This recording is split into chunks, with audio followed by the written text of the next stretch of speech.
is, and Westwood gave that opportunity, and now DCU has some, has those indoor courts, and you have Riverview and a couple of others, but we need more of them. So that would be a big thing for me. Was if you look at somewhere like France and how many you can go to a small town and there's 2 indoor courts there. Every town it seems like there's indoor courts, and I know it comes down to money as well, and it's not easy, but I think for tennis to take another step in Ireland, we need more indoor courts and we need more people playing the game. With the psychologists, we always talked about setting goals, and I'd be very goal driven. So I like to be in the top 150 at least. So and now I need to be in the challengers, and I need to be doing in the business end of the challengers. And I made a couple of semis last year in Kazakhstan, Athens, and won a couple of rounds in different or Turkey. I made semis as well. So this year, now this summer, the goal is to try and win one. Make a couple of finals, because it's obviously the points is big. So that's really the goal. And that was Irish Davis Cup star James Cluskey talking to us about his professional tennis career. He's ranked just outside the top 200 in the world. I think he's a name you're going to see an awful lot more of over the coming years, particularly when it comes to the doubles events on the tour. Now, we're going to turn our attention to something a little bit more recent, and today's action in the Aviva, where the FAI Junior Cup final and an international game against Georgia took place. I'm delighted to say Dave Hooper is joining me to talk about the game. Dave, you were at the games? I was at both games. The first game seemed to be a bit of a cracker, even though it was a scoreless draw. Went to penalties, but it seemed to have everything in it. Missed penalties, sendings off. Absolutely everything. Super goalkeeping from Lee Murphy. Fantastic goalkeeper for Sheriff YC. He's really been player of the season for them, in my opinion, and I think it's not going to be too long until that guy's playing Electricity League football. Okay, it is the FAI Junior Cup final. Kilbarrack United, Sheriff YC, 2 Dublin, reasonably local rivals, and they've known each other pretty well at this level. They've played a couple of times at that stage. They have indeed. Just last week, the Leinster Junior Cup final, Sheriff, got the best of that one as well, winning 2-1 in that game. And it's a credit to the AUL as well that Sheriff and Kilbarrack, and again, remember last season, Sheriff had to have the voodoo on them maybe by winning last season's cup final in Talca Park as well. Talk us through the game today. So, Sheriff had a man sent off. Kilbarrack were the better team, in all fairness, throughout the first half. I suppose it was really Darren Gibson's effort on the about 35 minutes. It was a cross from Keith Dunn, from Paul Murphy, punched out by Lee Murphy, the Sheriff goalkeeper, and Gibbons came onto the ball, smashed it, and it was a fantastic save by Lee Murphy. That was the best for Kilbarrack in the first half, but they had notice of the play go into the last 5 minutes of the first half. Good keeping by Mark Hatton kept Kilbarrack in the game. Then John Rocket, an effort cleared off the line just on the stroke of half time. Come back out for the second half. We're expecting maybe Sheriff will influence the game a bit more. And there's their full-back John O'Brien was sent off for a red card for a professional foul. 5 minutes later, to give away a penalty. Up steps John Malidi, the captain of Kilbarrack United and star player, puts it wide, well wide of the goal. And that was really it. Kilbarrack really ran out of ideas. Sheriff didn't press either, but down to 10 men they're going to be against the run of play.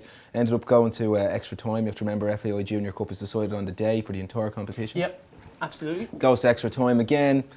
There's a bit of action, but nothing clear cut. So we go all the way to penalties, and John Malidi steps up, misses his first penalty. Kilbarrack basically costs Kilbarrack the cup. Every penalty goes in after that, and Sheriff win by 5-4 in penalty kicks. Very unfortunate for John Malidi in that situation to find himself both in the actual game and missing 2 penalties out of 11 that were taken on the day. That's hard luck. But it was Sheriff's Cup, Sheriff's Day, to go on to play now in the Tom Hand Cup, which will be against Avondale United as the pre-season opener, and in the Avondale, of course, the Intermediate Cup champions, and double or back-to-back winners even.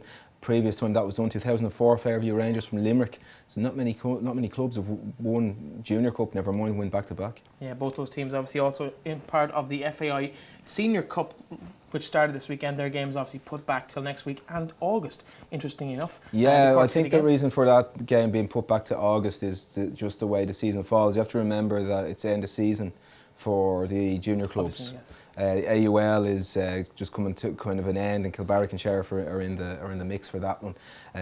So that I think is the reason why it gets pushed back. In reality, if I can just voice again my opinion, I think that the FAI Senior Cup should be moved back to its traditional dates, and maybe this weekend should be the weekend where we're getting the FAI Cup final. just from At the start of the season? At the start of the season, just from covering the FAI Senior Cup during the week. The interest is just not there anymore in the, when you play third round or second round. The second round games this early in the season, and don't play another game in the competition in Angor for 2 or 3 months, it does kind of drag it out a bit. Anyway, there was other events going on in the Aviva today. Small matter of an international game between Ireland and Georgia. Yeah, a bit of a damp squid, in all fairness, until the Georgia goalkeeper was sent off after 10 minutes for professional foul again on Shane Long. Bit unlucky because the ball was going away from goal. Long had a couple of chances throughout the game. First half, Ireland weren't great. Richard Keogh eventually heads it home. A good header from a James McLean free kick. Came out second half. Ireland brought Robbie Keane on, made a big difference, brought the performance up a lot. Simon Cox makes it 2-0, and then Keane adds another 2 goals in. Wes Houlihan, who Trapattoni said would probably start on Wednesday night, or Friday night even, against the Faroe Islands. Didn't think he had a great game in the first half. Came into it a bit more in the second half and maybe influenced Trapattoni to play him on Friday night against the Faroes. Long, obviously captain for the day today. How do you do in that role? Yeah, he did very well. It's interesting as well, particularly after last August game against Serbia, when he had a run-in with Trapattoni, and Trapattoni said it was idiotic what he said when he'd counted Trapattoni before the game and said, I don't think I'm able to play because of a hamstring injury, and talking to the written press after the game, he said there's nothing wrong with my hamstring, which was very strange. Yeah. Before we sum up, I do want to ask you about yesterday. The National Schools Athletics Championships took place in Tullamore. The All-Ireland Schools, some big, I suppose, results. National junior records gone. National junior record went into 200 metres when Marcus Lawler, this guy is something else. Not only did he break the 200 metre national junior record, he broke a 43-year-old 100 metres record as well at schools level. And this guy is a real potential. I think in Rieti in the European Junior Championships in July, we've got a potential gold medalist for Ireland in that event. Shifa Kegner-Butner as well, another athlete, 2 minutes 3 for the 800 metres at 17 years of age. I think Sonia O'Sullivan's record is under severe threat. Well, obviously it's going to go sometime. It's just a matter of who takes it, I think, at this stage. Dave, thanks very much for joining us. Thanks, pleasure to have you on the show. I'm sure it won't be too long before you see you on here again. But we are going to move on to something a little bit different. And last week we introduced the week before last, we introduced a segment called Short Corners, where we basically go into a club, corner a couple of people and ask them to dish the dirt on their teammates. This week we took a visit to Meteors Basketball Club, and we spoke to 3 of the senior girls in that team.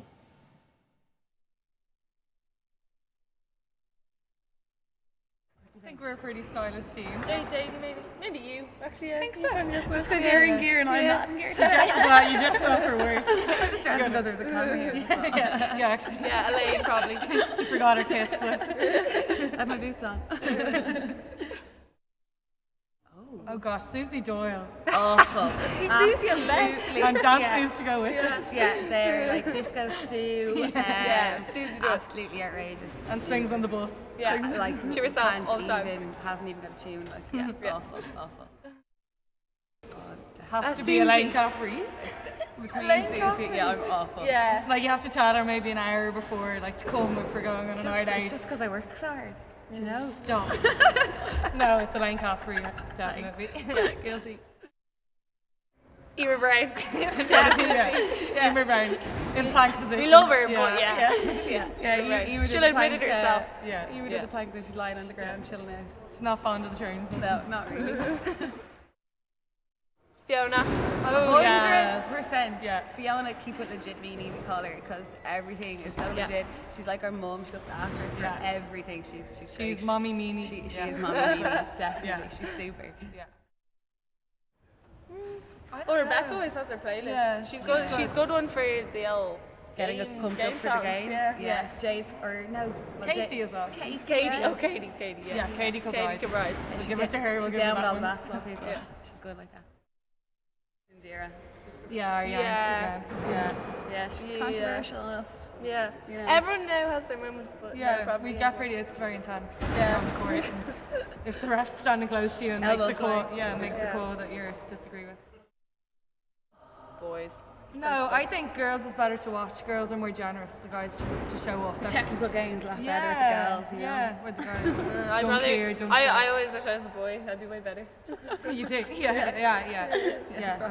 True. Yeah. So. Yeah. Boys. Rebecca. Yeah, She's a probably. solid. Rebecca solid. made a goes, really she weird slogs face there, away, sorry. doesn't she? Yeah, Rebecca. Yeah, probably Rebecca. Yeah. She was actually on it. She was called Shana's us last Super League minute select this year. team, so Yeah. Is she My her- vote's Rebecca. Yeah. Where else me? Obviously. Of course. Katie has a nice selection now. She's got her pink ones and her medias ones. Yeah, and Katie her- rocks a good boot. She Say likes Katie. to change Katie it up Bride. every Yeah, She Katie, changes yeah. it up every training session. Yeah. Keeps it fresh.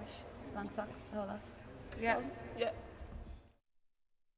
The happiest on the court, you're just generally happy. I think Karen. You're Yeah, always you're smiling. happy on the court. She's always smiling And no she's happy matter off the what. court. Yeah. Yeah, Karen. Karen Meany. Guys, I Do you know we should think just vote for 3 of us for everything? Me. Yeah. Me. Yeah. No, me. And that was the girls of the Meteors basketball team courting controversy in short corners there. Oh, Breffney, do you want to throw in any, shoot in any basketball puns? No, Willoughby Hoop. I'm so sorry. That was in the script. It's shocking, but what can you do? Fair enough. Well, now it's time to wreck some heads, bash some balls and fling some steel for the ever popular Tavern Triathlon. Yeah, it's been a couple of weeks since we did this.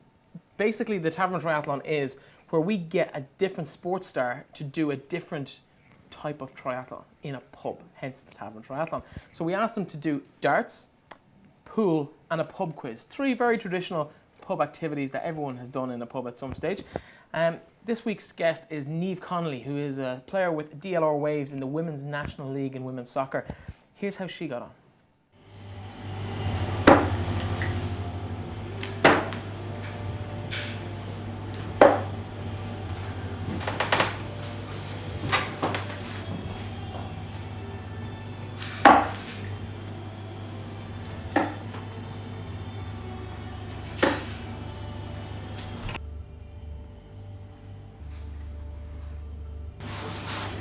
First time, lucky.